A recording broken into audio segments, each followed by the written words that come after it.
Hello, and welcome to the Out on a Limb podcast. My name is Tom Jensen, and this time we are talking about wow factor once again, but we're talking about the wow factor as it fits to the holidays.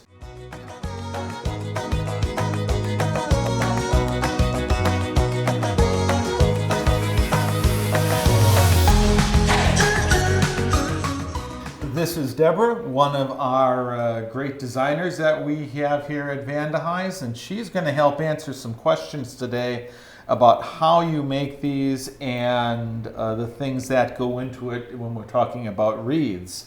Obviously, you've got a big mix here of different greens. There's spruce, there's pine, there's arborvitae, there's some florist greens. Does the mix make a difference? Well, hi Tom. Yes, it does. What we're going to do today is we're going to demonstrate on our wreath machine how we make a wreath. Well, we're also going to have many ways that you might be able to make wreaths yourself too. And that is through our class program. Just wanted to mention that as we get into this here, that we're going to have a variety of classes starting in November, running through December for wreath making, centerpiece making. And with wreaths, there's a number of ways you can do it. One is if you want to hand tie your own wreath, kind of like what Deborah has through making these bundles here, we're offering those classes. We are also this year offering wreath decorating classes where there will be a pre-made wreath, probably made on this machine right here, maybe by Deborah as well, and then you decorate it as part of the class. And in addition, we're going to also be having classes on centerpieces and other places how you can use fresh greens and materials. But back to this wreath that's kind of happening here. What are you doing there as you put it all together in your hands? Well, the important thing to do is make a bouquet, as they call it. So we're taking a variety of our greens, and we're taking a larger piece for the back. We pick smaller pieces for the front, and you make a bouquet. And the fan is very important to get the fan in your wreath. Now here we're just pulling some varieties. Can you make that bouquet too large or too small, or is it kind of to taste? No, it's basically to taste, you're right. So now we have a collection of different types of greens, fresh cut. You can also add a variety of greens from your florist. Okay. And then we take it. Now this is our machine, but this is called a crimper. Correct. And it's what many people use in the commercial industry so you don't kill your hands. Correct. How long would it take you with this crimper to make a wreath of this size? 20 minutes. So it's a quick thing if you happen to have one of these. It is, but the process, the labor truly is collecting and also cutting to size. Okay. So I spent at least a half hour cutting and laying out all the greens. Okay. And so now I'm going to put the bouquet into the wreath, making sure it has a nice look. And then you step down and you crimp your bouquet. So these wires that we're looking at here, actually this machine just bends it right over and holds it into place. Right, and these are your wires. And Wow. they come in many different sizes. You could try doing that at home, I would guess, with the pliers or something Well, like that. you would need a but hammer. A hammer would do it if you didn't have one of these Right. fancy machines. Well, let's say you have now gone all the way around. We'll have you put one more on here to see it. Okay. But once you've gone all the way around, what is some simple advice for decorating? Well, How do you make this have a wow factor? you need a hot glue gun. Okay. Or a hot, or what do you call them, the melting pots, right? Okay, yep. And then this way, you would go and you would get your berries, and you would either use a hot glue gun or your melting pot, and you would stick your application of your ornaments into your wreath. So you really are gluing them in place in a Correct. way that would be permanent. This can take the outdoors, obviously. Right. But And it these- also could be used indoors if you chose, right? Correct. And these are waterproof berries, Okay. which we choose in our industry here. And there are non? There is. waterproof berries, so there is a difference? Right. The non-waterproof will basically explode, where these are absolutely not. They're just wonderful for outside. Just that so simple. now look at that, how Just simple that was. Now, if you wanted to add a bow, let's say, Okay. is there any great, I mean, I can't tie one for the life of me, but does the bow go on the top? Does it go on the bottom? How do you make that decision? Well, normally I would put my bow on the top like this. So this one was hand tied. Then you can take something that has a little New Year's look to it, or a little sparkle holiday, a little more modern look, and you would attach it like so, which gives it another look. So your ribbon can change, and it makes your decorative appearances change your decor. How cool. So you could technically change that bow out for Thanksgiving if you put this up early, because this would be kind of an all-season. Just like our fall wreaths, we use pheasant feathers. Yeah, So, and that is so cool. Right, and then after holiday, you take your Christmas bow off, and you take New Year's blowers and little plastic champagne glasses, and you can make a New Year's wreath. How long would you expect a fresh wreath to last in a normal home? If you put it, do you get outside? Inside. 3 weeks. 3 weeks inside. Outside, it could last almost 2 months. through the 2 months through the winter. Oh, wonderful. Well, I appreciate you spending some time with us here and showing us how we do this. If you come and attend classes, you'll get to meet Deborah personally and get to know more of her insights on how this all works. It's time to stop this part before we start getting into a circular discussion. And we're going to be sending it back to, what's his name? Todd, yes, in the studio.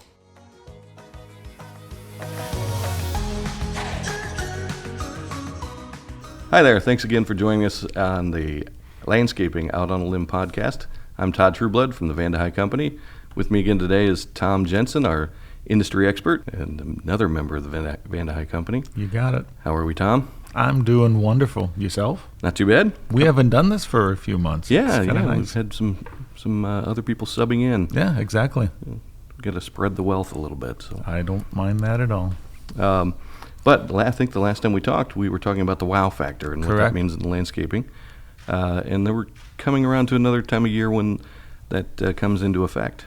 Well, the holidays, of course, are right around the corner. That may mean Thanksgiving. That may mean Hanukkah. That may mean Christmas, whatever the holidays are for you. But in most cases, you're right. There is some type of decorating or involvement around that creates new wows, either outside or inside the house. Yep. When I was a kid, it was pretty much one string of lights along the roof line. Remember the old tinsel that used to throw on trees and make them look all shaggy? And boy, the 70s were a wonderful time, weren't they? Taking the tinsel off was the problem because my mother would want to save it from year after year instead of buy new. Very frugal Christmas, but I'm sure it cost 99 cents, too. which was a lot back then. I know. But you're right. The outside of the house was either the roof line if you had a big enough ladder, and if you didn't have that, it was your set of front windows in the front door. Yep. And it was only those big old-fashioned, I think they call them C9 bulbs now, with 3 colors, red, white, blue, and green or something. Yeah. So very, very different than what we have today. That's 4 colors, by the way. Is it? Yeah. Okay. But I'm with you. That's exactly what it was. White's not a color. We'll agree to disagree. But now, today, there's a lot more involved in creating the wow factor when it comes to the holidays. Well, people's tastes have changed, which is maybe part of it, or just the industry, if you would, has changed. So much has changed since they have created LED lighting. Right. It really is a revolution for what people can do during Christmas. Again, thinking back, we had when mini lights came out, and we thought the world was fabulous because you didn't have the big clunkers on the tree anymore. Yep. And then one light goes out, and they all go out. Invention. Yep, that was fun. And then that followed up with icicle lights, which were just the biggest thing in probably the 80s, I'd say. That was a big step going to it. And again, then trying to make the colors right. blue was not existent early on because there's something in the blue color that not quite right. Yep. makes it right. And then the original LEDs were all that very bright, cool white, which most people didn't like because they were used to seeing the yellow tones of your incandescent bulbs. Yep. And it took 2 or 3 years for the industry to catch up and create all the warm white lights.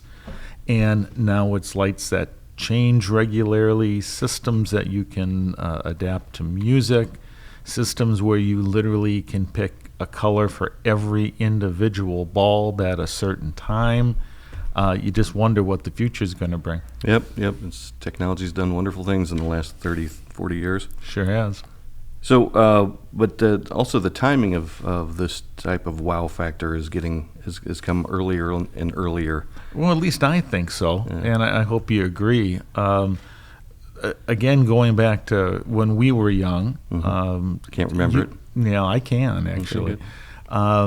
You didn't think about Christmas until the turkey was put away and you had the leftovers. I mean, the stores didn't have it. The music didn't start playing. It was the period from maybe middle November, and it ran through all of December.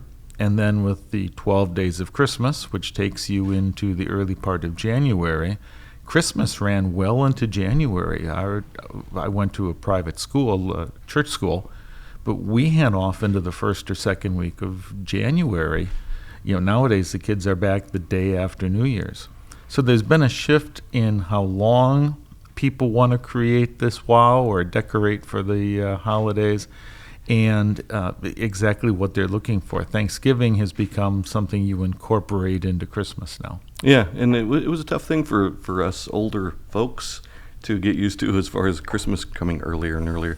And, obviously a lot of that had to do with the merchandising and marketing of Christmas and the holidays in general. And the earlier that the stores would get things out, the more readily people would buy them, and so on and so on. It would creep by holiday. All of a sudden it was up just before Thanksgiving. Yeah. And then it crept to, oh my goodness, it's up near Halloween. And I'm not talking craft stores where you have to get started early. Right. This was the gift shop where all you do is walk in and pick it off, but it looked like Christmas already. Yeah. So. And now we're in front of Halloween in a lot of cases. A lot of stores are putting out their Christmas items before Halloween, and we are now getting used to that. And a lot of that is a good thing. That's generating the wow for people's homes early as possible, and it's a little easier to modify from one holiday to the next too. They can do Halloween and then Thanksgiving and Christmas and blend it all together pretty easily. Next, it'll be Labor Day. I don't know what that would look like. It's red, white, and blue, I guess. I'm not sure how you do that, but somehow it'll flow directly into it. You're right.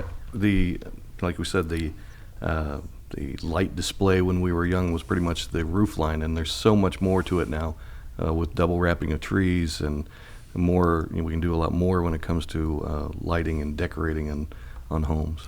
Well, it's any drive around town. Now it's anyone who's serious on it, it's a competition. Mm-hmm. Who can do the most lights? Who can do the most out there thing in the world? And that brings us back, just to go back to that discussion we had a few months ago about wow factor. When we talked about that wow factor, which was more about landscaping, quite frankly, we came to the conclusion between you and I that less is more in many instances. However, it seems to flip-flop when you get to the holidays, when more is better. Now, that's a personal choice, but that is true. If you were ever going to take your focal points and your highlights and have as many as you could, it's the holidays that you can get away with it. A lot of that too, even though we may be doing more, we're doing it a lot better. It used to be that, you'd take the lights and you'd just basically walk around the tree 3 or 4 times and string it as high as you could get it. And boy, I'd love the trees that were lit halfway up. So during the day, the tree would be, 30 feet tall, and you turn the lights on at night and they'd go up about 15 feet. It was as tall as your ladder was. Yeah, as far as you could reach. But now we're putting a lot more effort into it. Companies like ours are doing this as a service to clients, and we can reach the entire tree. We can like we call what we say double Well, wrapping. we call it double wrapping, right? And it gives a much deeper, much nicer look to the tree. And I'm not sure what came first, if it was the homeowners looking for it or commercial sites. But the best examples are some of the things that we just think of when we think of Christmas. Maybe a trip down State Street in Chicago. Yep. Every tree is wrapped to within an inch of its life. Yep. And what we mean by double wrapping is you physically will start up the trunk, you reach a branch, you then wrap around the trunk out to the extreme. You may not get to the tip if it can't support it. Mm-hmm. And then you wrap back again to the trunk and move to the next branch and so on. It literally exposes the skeleton of the tree. So you've taken the tree's natural outline and lit as much as you possibly can. You don't see the cords.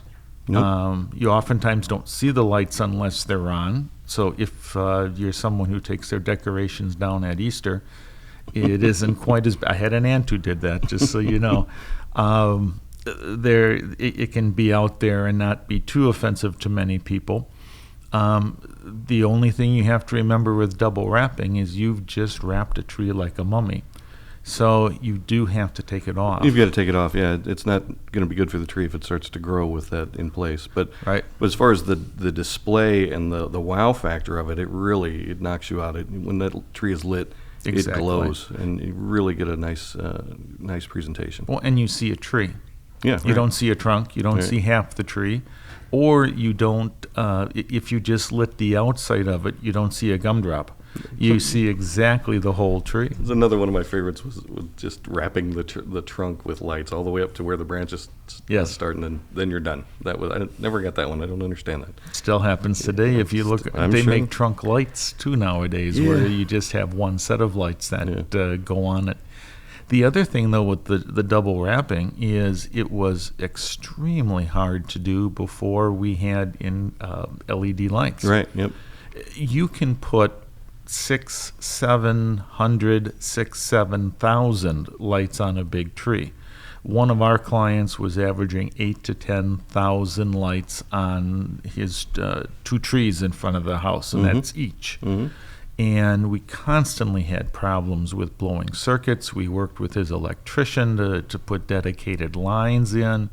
As soon as we got to LED, where you could just string almost uncountable numbers of sets together and not pull the electricity, it just made it so much easier and less complicated for us as well as the homeowner. Yeah, technology's done well for us again, because LED lights mean that we don't use as much electricity.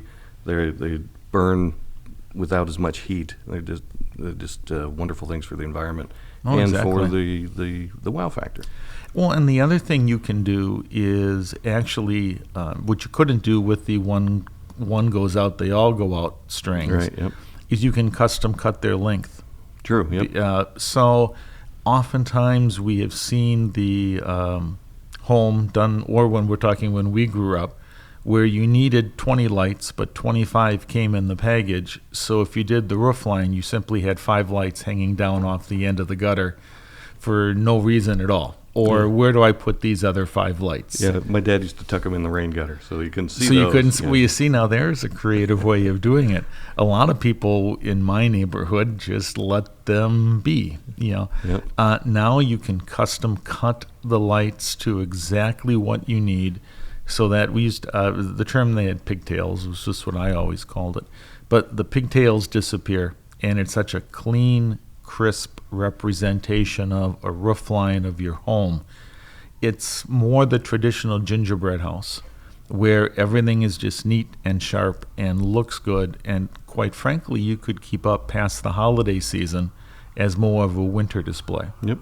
And many people do that. Another factor that's come in popularity over the last, maybe 10 years or so, is for those people who are not necessarily light display people, is to do an elegant, nice, almost a floral display at the front porch or the entry to the home, with an upgrade of their summer annuals, pulling those, doing some things with greenery, birch, red twig, dogwood, some bows and creating a holiday display that is not based on lights, but it's still very green and very elegant, and then can be converted to a winter display after the holidays are past. Just take the Christmassy or holiday type pieces out of there and just get it through for the rest of the winter. It's taken the wow factor and taken it from your entire landscape and brought it right down to the front door, which is always in any situation what you want to highlight first or bring people's attention to. Especially with, we're in Wisconsin, so we're going to get 50 inches of snow every year, and not everybody wants to, can't even see beyond the front door. All you can do is plow that path to the front door, and you've got to have something there for the people that do show up during the winter. Well, and again, if you've done it with containers or greenery, they're easy to move. You literally could pick it up and put it in the garage if you didn't want it there, where your display in the lawn is frozen in until April, no matter what you want to do. So if you've got Merry Christmas written in your front yard and we have a normal year, you have Merry Christmas written in your front yard until the snow melts. Yeah. Now, last year, that was April. You just can't do anything about it. So functioning on something as simple as the front door or your sidewalk and limiting what you do, and even like you mentioned, think out of the box that it's not just lights upon lights upon lights. It can be greenery. It can be decorative items. That's why we have a designer on staff who meets with people looking for that effect and comes up with a program. And frankly, it can develop into a program that just gets swapped out over 4 seasons. Yeah, it's true. Last question. What Yes. do you do at your place? Very little on the outside. My wife always wants one tree to get wrapped that is extremely large. We just have never pulled it off yet. So we do that, but the inside looks like Santa threw up. Well, on that note, we'll maybe should come up with something a little bit better for the outside, so you have a wow factor that leads you into the wow factor inside. It's a Dickens of a season, isn't it? Oh, well, I knew he was going to do that. Thanks again for joining us. We'll see you next time.